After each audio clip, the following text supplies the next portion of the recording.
Des fleurs tout partout, comme dans une prairie fleurie, ça vous dit? Alors bougez pas, je vous explique.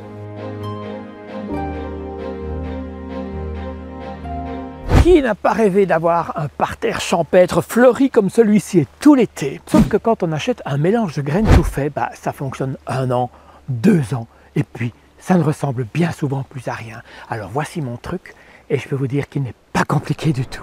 Car ce qui peut paraître incroyable, c'est qu'ici, il y a à peine 2 ans, il n'y avait rien, ou plutôt si, un vieil arbre qu'il a fallu abattre et qui avait pompé toute la nourriture du sol. Ce que j'ai donc fait, c'est évidemment apporter d'abord du compost. Et puis, j'ai planté de 3 manières. D'abord, la première année, j'ai juste planté quelques pots, comme cette sanguisorba aux fleurs pourpres en forme de bouton, ou encore ces panicots, des éringiums qui sont soit de couleur bleu métallique ou encore argenté.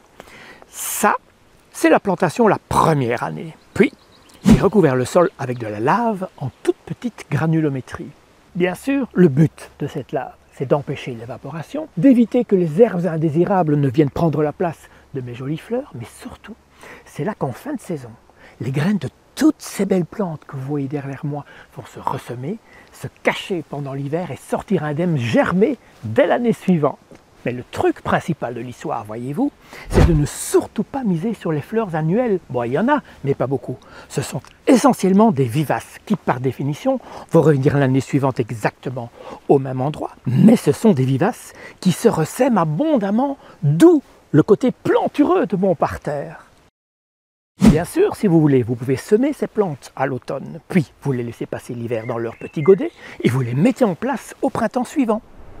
Voilà maintenant le résultat, la première année de floraison, ma foi, c'est déjà pas si mal. Et puis la seconde année, au printemps, vous remarquerez d'ailleurs que j'ai rajouté des bulbes des Nectaroscordum de la famille de l'ail. À la mi-juin, la floraison est terminée, mais je trouve que ça reste sympa. La plante garde des qualités graphiques qui, je trouve, se mêlent particulièrement bien aux autres fleurs. N'est-ce pas spectaculaire? Ça, ce sont des Cnosia. Je les avais semées au milieu du parterre et cette année, elles ont décidé de revenir à l'avant. Ce que je laisse faire, bien entendu, ça garde l'esprit naturel de l'endroit. Et en plus, j'ai des sombres, j'ai des clairs, on voit que les butineurs sont passés par là. Et ma foi, le constat est identique avec ces centaines de penstémones qui se sont multipliés car, bien sûr, en pleine floraison, je ne coupe rien de manière à ce que ces plantes forment des graines et se ressèment, accumulent le mieux un peu partout. Et ici, que dites-vous de ces coques lourdes qui vont apporter une note de couleur très appuyée, tandis que ces quelques pavots annuels, eux, sont plus sombres et donc plus ténébreux. Et vous voulez que je vous donne le super bonus de toute cette histoire? Ces plantes, toutes ces plantes, sont hyper mellifères et donc ici, ça bourdonne tout l'été. Et ça, messieurs, dames, ça vous rend aussi léger qu'un vol de papillon. Salut, salut!